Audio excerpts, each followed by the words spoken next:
Welcome everyone. Let's begin our lesson for today by going over our learning goals and success criteria. First, what are we learning? We're learning how to understand the concept of closure on finite sets. We're learning how to use tables and examples to determine if a set is closed. We're learning how to recognize that division by zero is always undefined. We're also learning how to recognize all numbers as being part of the number system. We're learning how to determine which number set within the number system a number belongs, and how to recognize that all numbers can belong to multiple number sets at the same time. How are we learning it? Through the finite set closure notes and the finite set closure assignment, as well as the number system notes and the number system assignment. When can we use the information in this lesson? To perform simple calculations such as a budget by recognizing boundaries of numbers to determine if adding the items in your budget will stay within your income amount. And how to understand how number sets are affected by mathematical operations throughout the remainder of this course. How do we know we learned it? If we get a score of 4 on the finite set closure assignment and 4 on the number system assignment. Now let's take a look at our agenda for today. We'll begin with our learning goals and success criteria. While we do that, you'll fill out your Get It Started. Once you've completed your Get It Started, we'll go over it together and answer any questions that you may have. Then we'll take time to go over the finite set closure notes, and I'll give you time to complete the assignment on Desmos. After that, we'll go over the number system. I'll go over the notes with you, and you'll complete the assignment on Desmos. At the end of class, we'll go back over our learning goals and success criteria, and you'll fill out your Before You Go. Your only homework for tonight is to continue working on the Reasoning with Integers study guide and complete any incomplete assignments that you may have. Let's take a look now at the number system notes. We begin with our learning goals and success criteria. And from there, we move on to our poster.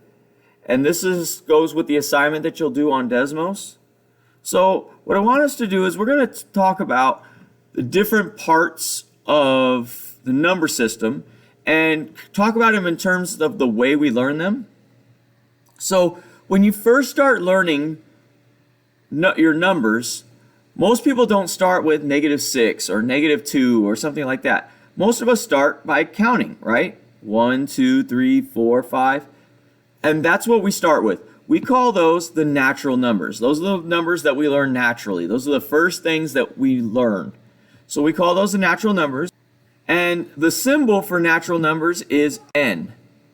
So we use n to symbolize natural numbers.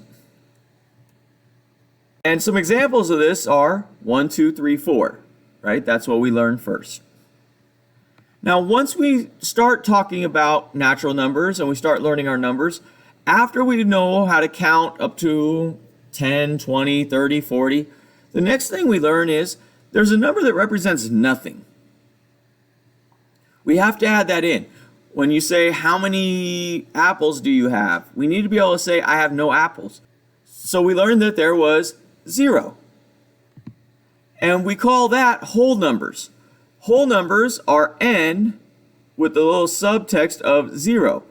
So what that means is the natural numbers plus 0.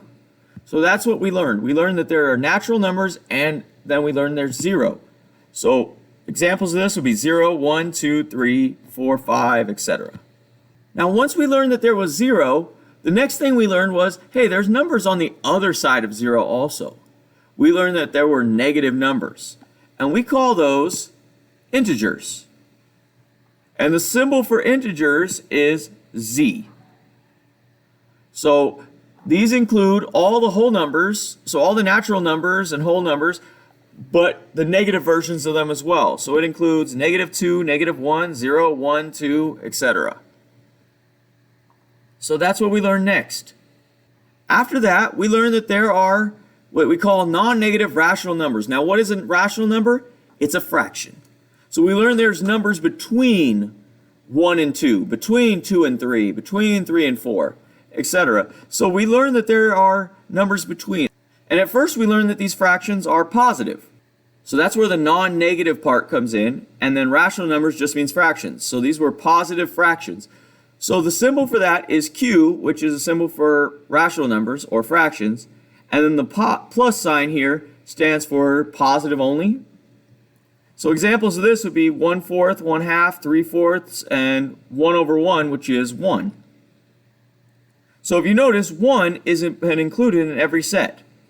1/1 is 1, 1, 1, and 1. So we have non-negative rational numbers. Then we learned that there are other rational numbers. There are negatives as well. So the rational numbers are the negative and positive fractions. So in this case, the symbol is Q. And some examples would be negative 1/2, negative 1/4, and 1/4 and 1/2. After we learn that there's fractions, then we learn that there's real numbers.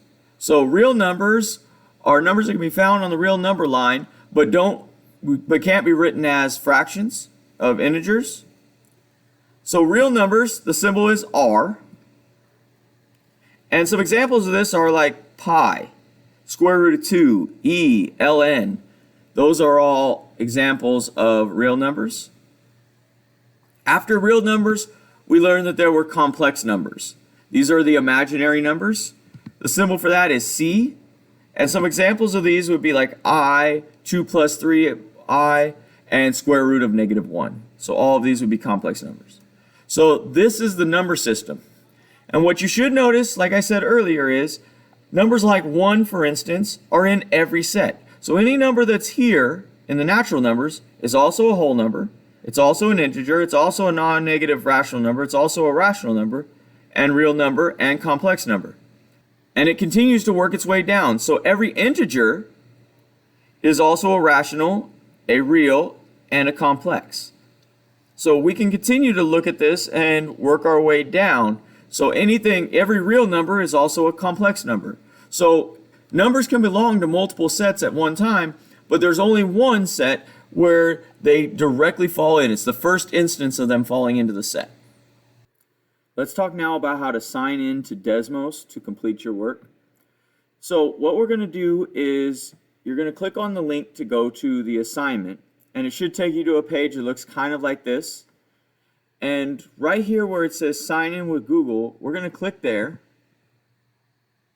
And it's going to pop up with our email accounts. You're going to click on your school email account, and it should already have you logged in because you should have already been logged in using Google Classroom. From there, I'm just going to click Start the Activity, and it will take me into the assignment and allow me to begin.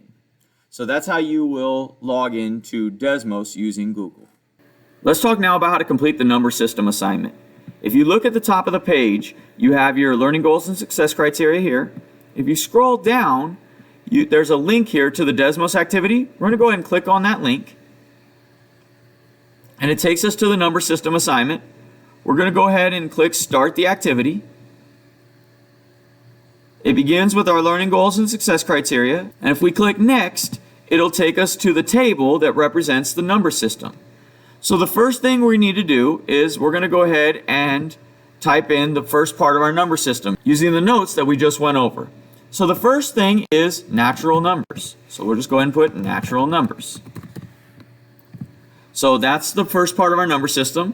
The symbol for that we said was N. So there's my symbol. And our examples were 1, 2, 3, 4, 5, etc. So those are some examples of our natural numbers. Then we'll move on. And at the very end, we end up with complex numbers. So that goes in there. The symbol for that is C. And our examples would be I, 2 plus I, square root of -1. And you'll just type those in. So we have a few examples of each of them. So you'll fill in the table using the notes. So it should go natural, then whole numbers, then integers, rational numbers, real numbers, and non-negative rational numbers. So that's how the table should work. Make sure that you fill in each of the boxes. When you're done, you'll go back to your Google form and click Next, and that should send you on to your before you go. So answer your before you go, and then submit your work using Google Classroom.